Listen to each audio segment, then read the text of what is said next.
Para sahabat desa, revisi Undang-Undang Desa sekarang sedang on fire, lagi ganas-ganasnya.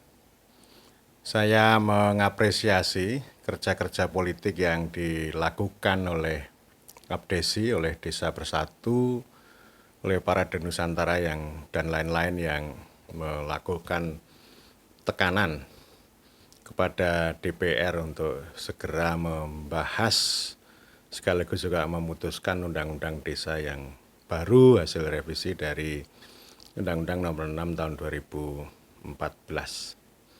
Saya sejak awal sudah banyak berbicara, entah di video ini, di channel ini maupun dengan teman-teman. Saya biasa melakukan komunikasi dengan Abdesi, dengan Papdesi, dengan PPDI, DPN, DPP, maupun KDS Indonesia Bersatu, termasuk juga Aliansi Kepala Desa Seluruh Indonesia atau AKSI ya. Jadi poin yang mau saya katakan itu penting bagi desa itu untuk memanfaatkan momentum politik. Kesempatan untuk melakukan negosiasi, melakukan tekanan karena nanti menjelang pemilu pasti para petinggi, para elit politik itu akan butuh desa, butuh kepala desa, butuh perangkat desa, dan lain-lain. Dan ini saya kira mengingatkan pengalaman dulu, tahun 2011 ada para Denusantara yang melakukan tekanan terus-menerus kepada pemerintah. Tanpa perjuangan mereka, dulu Undang-Undang Desa ini tidak dibahas dan mungkin juga tidak lahir. Jadi saya apresiasi mereka. Perkara kepala desa itu terpecah-pecah, ada yang ikut 1, ikut 2, ikut 3 itu nggak jadi soal, nggak ada masalah bagi saya karena memang itu ya momentumnya ya itu. Tapi seawal saya sampaikan pada mereka, pilihan teman-teman bisa berbeda tetapi kepentingan desa inilah yang memang harus diperjuangkan. Ada kepentingan desa secara kolektif, juga ada kepentingan kepala desa, perangkat desa. Pokoknya disampaikan entah itu masa jabatan, kesejahteraan, status, hak perangkat desa. Saya terus-menerus juga mendorong perangkat desa harus berpolitik. Jadi enggak usah ngomong netralitas itu absurd gitu ya. Tetapi kalau otoritas hukum mau mempersoalkan itu ya itu urusan mereka. Tetapi ini ranah politik yang memang harus direbut oleh kepala desa, oleh perangkat desa karena memang selama ini ya desa itu tidak memperoleh tempat yang memadai. Meskipun itu realitas bahwa negara itu butuh desa, sekurang-kurangnya negara telah memperalat memanfaatkan desa untuk target-target proyek dari atas. Tetapi hak-hak mereka, hak kepala desa, hak perangkat desa itu tidak diperhatikan dengan baik dan oleh karena itu kesempatan politik ini memang harus dimanfaatkan. Bisa disebut momentum politik atau dalam teori gerakan sosial namanya struktur kesempatan politik yang membuat mereka di atas angin, bisa punya kartu truf dengan sedikit ancaman itu tidak jadi soal ya. Kalau ada rame-rame bakar ban itu hal yang biasa. Ya, jalan terus saja. Saya apresiasi. Sebaliknya saya juga mengapresiasi DPR, lebih khusus Ketua DPR Ibu Puan Maharani yang memberikan tempat yang baik. Kemudian ada kesepakatan antara DPR dengan Asosiasi Desa untuk membahas, memutuskan Undang-Undang Desa sebelum pemilu ini digelar. Dan ini sudah berjalan juga, ada konsensus, kesepakatan membentuk tim pokja bersama untuk membahas. Dan silakan itu dikelola dengan baik.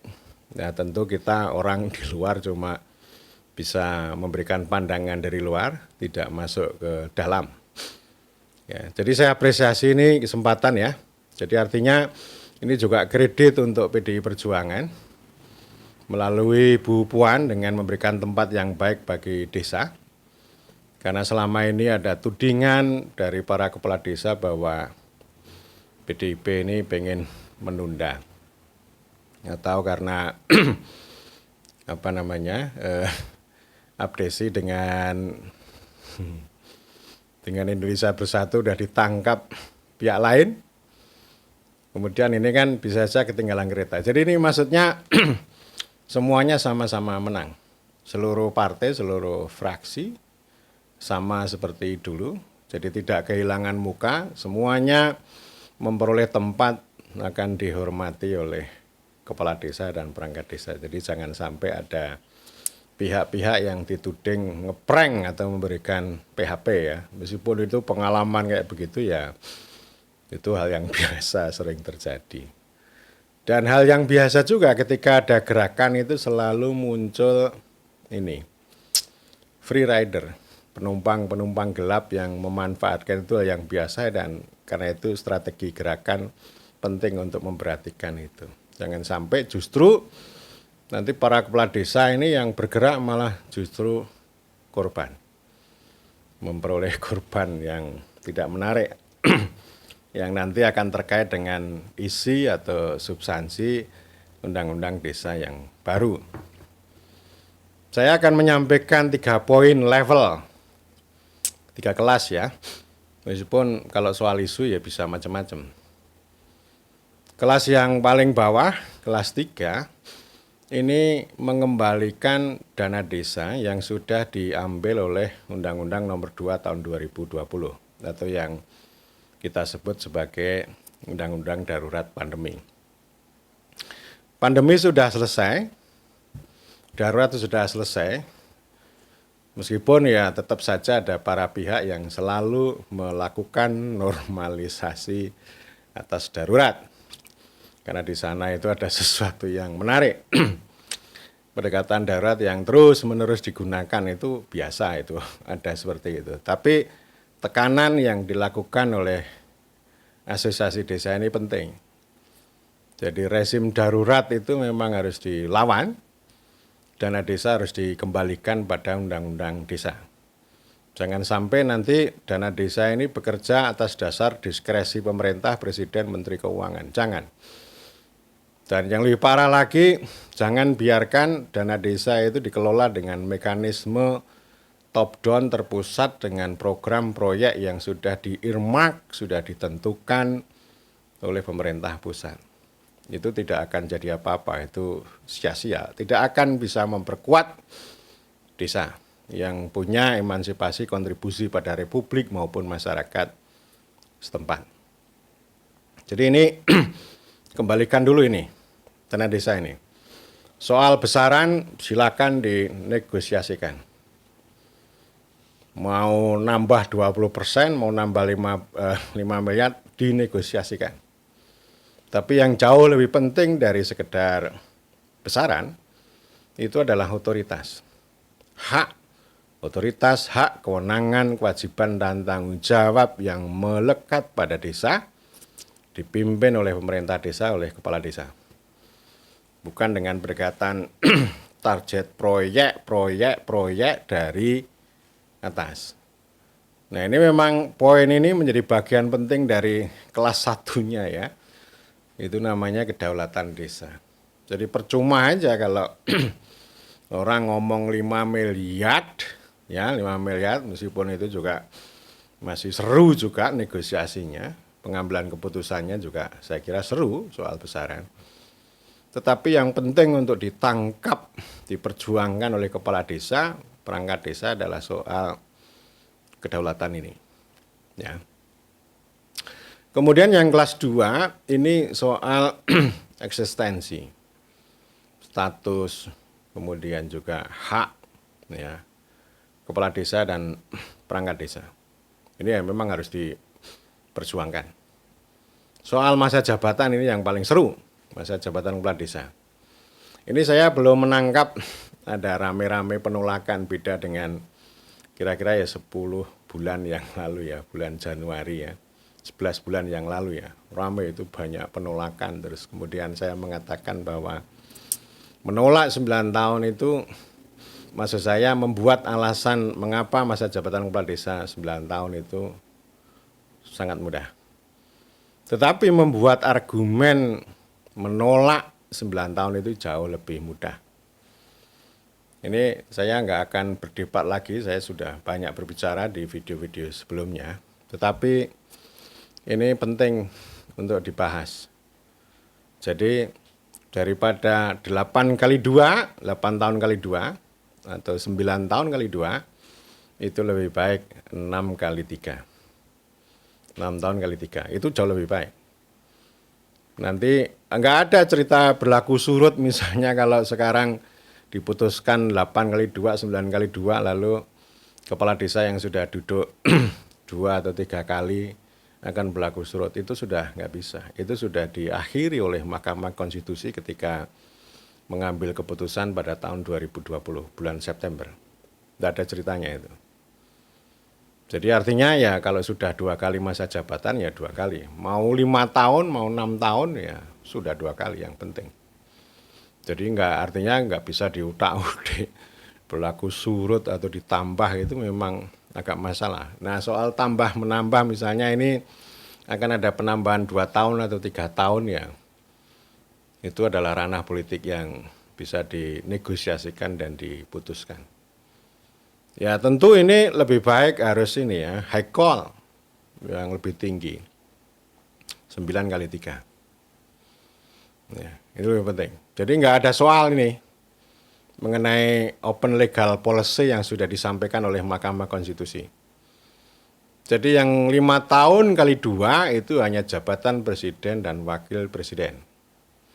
Untuk jabatan-jabatan yang lain, entah itu wakil rakyat, gubernur, bupati, wali kota, kepala desa, tidak terikat dengan 5 kali 2. Tapi tergantung pada pembuat undang-undang dan dinamika masyarakat. Artinya untuk jabatan 6 tahun, 8 tahun, 9 tahun itu memang tidak hanya ranah kepala desa. Bupati, gubernur mau dibuat 6 tahun kali 3 juga nggak ada masalah secara hukum. Ya. Nah ini persoalan tadi ya, dinamika masyarakat dan kehendak atau keputusan politik para pembuat hukum. Jadi ini diperjuangkan dan yang tidak kalah penting tentu ini soal hak-hak mereka. Entah itu ini ya standar penggajian, terus nanti pensiun dan sebagainya. Ini memang harus diperjuangkan, harus clear. Memang sebelumnya sudah ada pembicaraan harus dari APBN. Ya memang ini harus dari APBN ini. Jangan dimain-mainkan. Saya sudah berbicara bahwa desa ini ya mengandung prinsip keragaman dan keseragaman.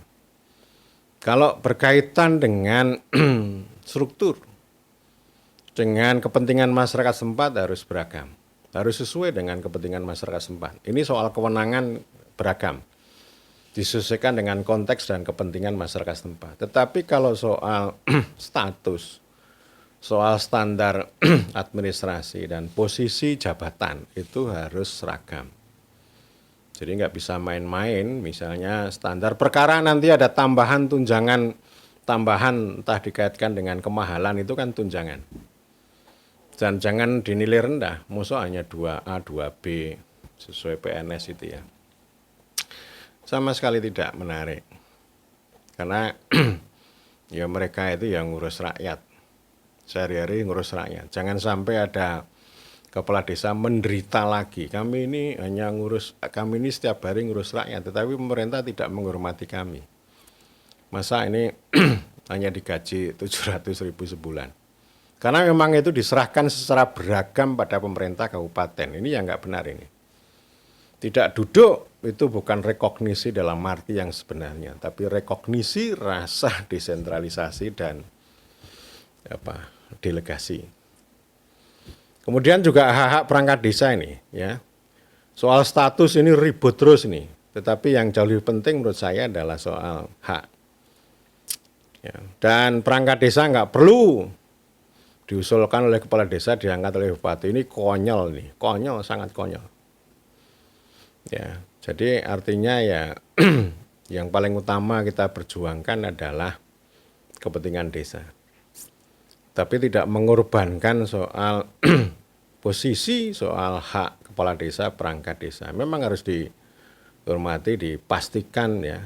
Saya sudah berbicara bahwa jangan seret ini status perangkat desa ke dalam rezim ASN, tetapi standar ya, standar posisi, kemudian hak-hak di dalam ASN itu bisa dibawa ke dalam perangkat desa, termasuk nanti soal pensiun ya. Kalau sudah selesai purna tugas ini memang penting ada perhatian. Jadi artinya yang punya hak untuk itu tidak hanya ASN. Sama-sama ini, sama-sama menjadi abdi negara, sama-sama ngurus rakyat, sama. Jadi harus ada perhatian pada mereka. Kemudian yang kelas 1 ini soal daulat desa ini. Jadi revisi Undang-Undang Desa yang baru ini saya maksudkan ya untuk sapu jagat, untuk menghabisi berbagai macam regulasi pelaksanaan yang justru menyimpang dari Undang-Undang Desa. Peraturan pemerintah dana desa ini yang paling konyol ini, paling konyol. Termasuk peraturan-peraturan menteri yang terkait dengan penyaluran penggunaan dana desa. Jadi selama ini itu ada rezim dana desa yang lebih menonjol daripada rezim desa. Ada Kementerian Dana Desa juga. Itu yang meluluh lantakkan, meremukkan, membuat hancur kedaulatan desa. Kembalilah pada spirit awal. Ini asosiasi para pemimpin asosiasi, para kepala desa, perangkat desa. Jadi tagline utamanya adalah kedaulatan desa untuk kesejahteraan, kemakmuran rakyat. Ya, jadi ini soal kedaulatan, dan ini sangat terkait dengan rekognisi dalam arti yang sebenarnya. Abdesi pernah bertanya kepada saya, bagaimana rekognisi dalam arti yang sebenarnya yang benar? Nah, ini yang harus diperjuangkan. Ini terkait dengan kedaulatan. Dengan kalau saya ya catur sakti ya, bertenaga secara sosial, berdaulat secara politik, berdaya secara ekonomi, dan bermartabat secara budaya. Ini ya.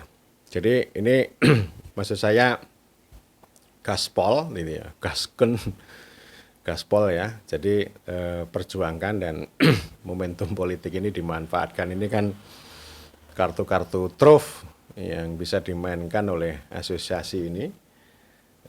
Meskipun teman-teman punya haluan politik elektoral yang berbeda-beda, tetapi untuk kepentingan desa, kepentingan rakyat, kepentingan kepala desa dan perangkat desa memang itu menjadi titik temu ya yang mempersatukan di antara perbedaan politik itu.